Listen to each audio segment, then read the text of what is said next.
ಕಂಡುಹಿಡಿದ ಪಾಕಿಸ್ತಾನ. ಮತ್ತೊಮ್ಮೆ ಪಾಕ್ ಮಾನ ಅಂತಾರಾಷ್ಟ್ರೀಯ ಮಟ್ಟದಲ್ಲಿ ಹರಾಜು.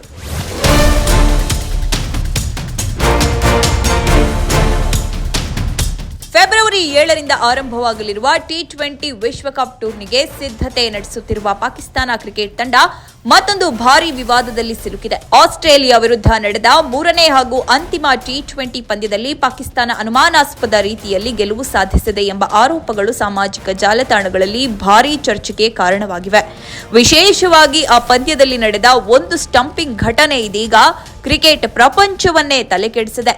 ಆ ಸ್ಟಂಪಿಂಗ್ಗೆ ಸಂಬಂಧಿಸಿದ ಫೋಟೋಗಳು ಮತ್ತು ವಿಡಿಯೋಗಳು ವೈರಲ್ ಆಗ್ತಾ ಇದ್ದು, ಪಾಕಿಸ್ತಾನ ಕ್ರಿಕೆಟ್ ತಂಡದ ನೈತಿಕತೆ, ಅಂಪೈರಿಂಗ್ ವ್ಯವಸ್ಥೆ ಹಾಗೂ ಐಸಿಸಿ ನಿಯಮಗಳ ಕುರಿತು ತೀವ್ರ ಪ್ರಶ್ನೆಗಳು ಎದ್ದಿವೆ.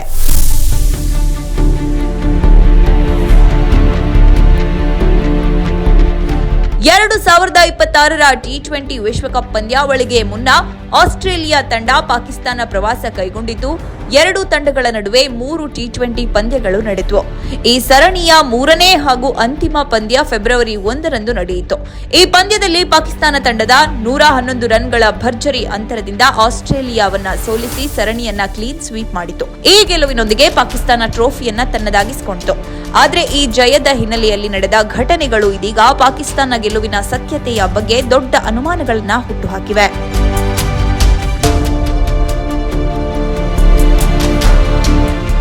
ಅಂದಹಾಗೆ ಪಂದ್ಯದ ವೇಳೆ ಆಸ್ಟ್ರೇಲಿಯಾ ಬ್ಯಾಟ್ಸ್ಮನ್ ಕೂಪರ್ ಕಾನೊಲಿ ಬ್ಯಾಟಿಂಗ್ ಮಾಡುತ್ತಿದ್ದ ಸಮಯದಲ್ಲಿ ಈ ವಿವಾದಾತ್ಮಕ ಘಟನೆ ನಡೆಯಿತು. ಕ್ರೀಸ್ನಿಂದ ಸ್ವಲ್ಪ ಮುಂದೆ ಬಂದ ಕೊನೊಲಿಯನ್ನು ಪಾಕಿಸ್ತಾನದ ವಿಕೆಟ್ ಕೀಪರ್ ಖವಾಜಾ ನಫಾಯ್ ಸ್ಟಂಪಿಂಗ್ ಮಾಡಿದ್ರು. ಮೊದಲ ನೋಟಕ್ಕೆ ಇದು ಸಾಮಾನ್ಯ ಸ್ಟಂಪಿಂಗ್ನಂತೆ ಕಾಣಿಸಿದ್ರು. ವಿಡಿಯೋ ಮತ್ತು ವಿವಿಧ ಆಂಗಲ್ಗಳಿಂದ ಬಂದ ದೃಶ್ಯಗಳು ವೀಕ್ಷಕರನ್ನ ಬೆಚ್ಚಿ ಬೀಳಿಸಿವೆ. ಖವಾಜಾ ನಫಾಯ್ ತಮ್ಮ ಬಲಗೈಯಲ್ಲಿ ಚೆಂಡನ್ನ ಹಿಡಿದರೂ ಎಡಗೈಯಿಂದ ಸ್ಟಂಪ್ ಮುರಿದಿರುವುದು ಸ್ಪಷ್ಟವಾಗಿ ಕಾಣ್ತಾ ಇದೆ. ಅಂದ್ರೆ ಸ್ಟಂಪಿಂಗ್ ಮಾಡುವ ಸಮಯದಲ್ಲಿ ಚೆಂಡು ಸ್ಟಂಪ್ ಮಾಡುವ ಕೈಯಲ್ಲಿ ಇರಲಿಲ್ಲ ಎಂಬ ಆರೋಪ ಕೇಳಿ ಬಂದಿದೆ. ಕ್ರಿಕೆಟ್ ನಿಯಮಗಳ ಪ್ರಕಾರ ವಿಕೆಟ್ ಕೀಪರ್ ಸ್ಟಂಪಿಂಗ್ ಮಾಡುವಾಗ ಚೆಂಡು ಕೈಯಲ್ಲಿರಬೇಕು ಎಂಬುದು ಮೂಲಭೂತ ನಿಯಮ. ಆದ್ರೆ ಇಲ್ಲಿ ಚೆಂಡು ಒಂದು ಕೈಯಲ್ಲಿ, ಸ್ಟಂಪಿಂಗ್ ಇನ್ನೊಂದು ಕೈಯಿಂದ ನಡೆದಿದೆ ಎನ್ನುವುದು ವಿವಾದದ ಕೇಂದ್ರಬಿಂದು. ಈ ವಿಚಾರವನ್ನು ಅಂಪೈರ್ಗಳು ಸರಿಯಾಗಿ ಪರಿಶೀಲಿಸದೆ ಕೂಪರ್ ಕನೋಲಿಯನ್ನ ಔಟ್ ಎಂದು ಘೋಷಿಸಿರುವುದು ಮತ್ತಷ್ಟು ಆಕ್ರೋಶಕ್ಕೆ ಕಾರಣವಾಗಿದೆ.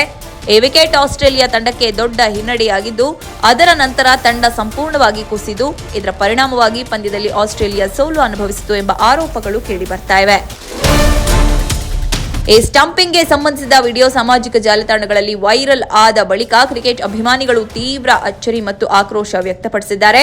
ಚೆಂಡು ಒಂದು ಕೈಯಲ್ಲಿ ಇಟ್ಟು ಮತ್ತೊಂದು ಕೈಯಿಂದ ಸ್ಟಂಪಿಂಗ್ ಮಾಡುವುದನ್ನು ನಾವು ಯಾವತ್ತೂ ನೋಡಿಲ್ಲ. ಇದು ಕ್ರಿಕೆಟ್ ಅಲ್ಲ, ಮೋಸ. ಅಂಪೈರ್ಗಳು ಏನು ಮಾಡುತ್ತಿದ್ರೋ ಎಂಬಂತಹ ಕಿಡಿಕಾರುವ ಕಾಮೆಂಟ್ಗಳು ಹರಿದು ಬರ್ತಾ ಇವೆ. ಹಲವರು ಖವಾಜಾ ಅವರನ್ನ ತಕ್ಷಣವೇ ಐಸಿಸಿ ನಿಷೇಧಿಸಬೇಕು ಎಂದು ಒತ್ತಾಯಿಸ್ತಾ ಇದ್ದಾರೆ. ಕೆಲ ಅಭಿಮಾನಿಗಳು ಇದು ಕ್ರಿಕೆಟ್ ಇತಿಹಾಸದಲ್ಲೇ ಕಂಡಿರದ ಅತೀವ ವಿಚಿತ್ರ ಸ್ಟಂಪಿಂಗ್ ಎಂದು ಹೇಳ್ತಾ ಇದ್ದಾರೆ.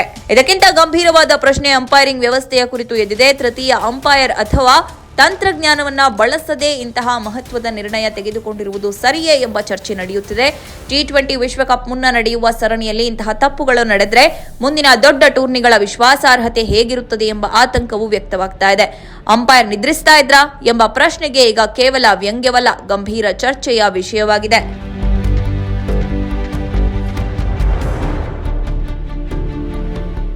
ಪಾಕಿಸ್ತಾನ ಕ್ರಿಕೆಟ್ ತಂಡ ಈಗಾಗಲೇ ಹಲವು ವಿವಾದಗಳ ಮೂಲಕ ಸುದ್ದಿಯಾಗಿರುವ ಹಿನ್ನೆಲೆ ಹೊಂದಿದೆ. ಈ ಹೊಸ ಘಟನೆ ಪಾಕಿಸ್ತಾನ ಕ್ರಿಕೆಟ್ನ ಮೇಲೆ ಮತ್ತೊಂದು ಕಪ್ಪು ಚುಕ್ಕೆ ಎಂದು ಕೆಲವರು ಅಭಿಪ್ರಾಯಪಟ್ಟಿದ್ದಾರೆ.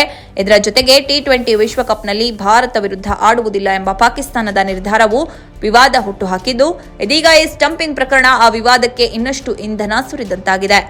ಒಟ್ಟಾರೆ ಆಸ್ಟ್ರೇಲಿಯಾ ವಿರುದ್ಧದ 3ನೇ ಟಿ20 ಪಂದ್ಯದಲ್ಲಿ ನಡೆದ ಈ ಸ್ಟಂಪಿಂಗ್ ಘಟನೆ ಕೇವಲ ಒಂದು ವಿಕೆಟ್ಗೆ ಸೀಮಿತವಾಗಿಲ್ಲ.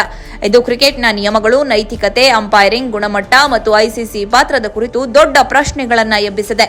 ಟಿ20 ವಿಶ್ವಕಪ್ 2026ರತ್ತ ಹೆಜ್ಜೆ ಹಾಕುತ್ತಿರುವ ಸಂದರ್ಭದಲ್ಲಿ ಇಂತಹ ವಿವಾದಗಳು ಕ್ರಿಕೆಟ್ನ ಆತ್ಮಕ್ಕೆ ಧಕ್ಕೆ ತರುತ್ತವೆಯೇ ಎಂಬ ಪ್ರಶ್ನೆ ಈಗ ಜಾಗತಿಕ ಕ್ರಿಕೆಟ್ ಅಭಿಮಾನಿಗಳನ್ನ ಕಾಡ್ತಾ ಇದೆ.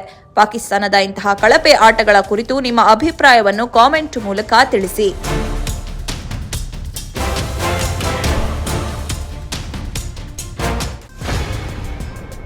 ನೋ ಉತ್ಪ್ರೇಕ್ಷೆ, ನೋ ಊಹಾಪೋಹ. ತಾಜಾ ಸುದ್ದಿ, ನಿಖರ ಮಾಹಿತಿಗೆ ಬ್ರೌಸ್ ಮಾಡಿ vijayvani.net. QR ಕೋಡ್ ಸ್ಕ್ಯಾನ್ ಮಾಡಿ ಆಪ್ ಡೌನ್ಲೋಡ್ ಮಾಡಿಕೊಳ್ಳಿ.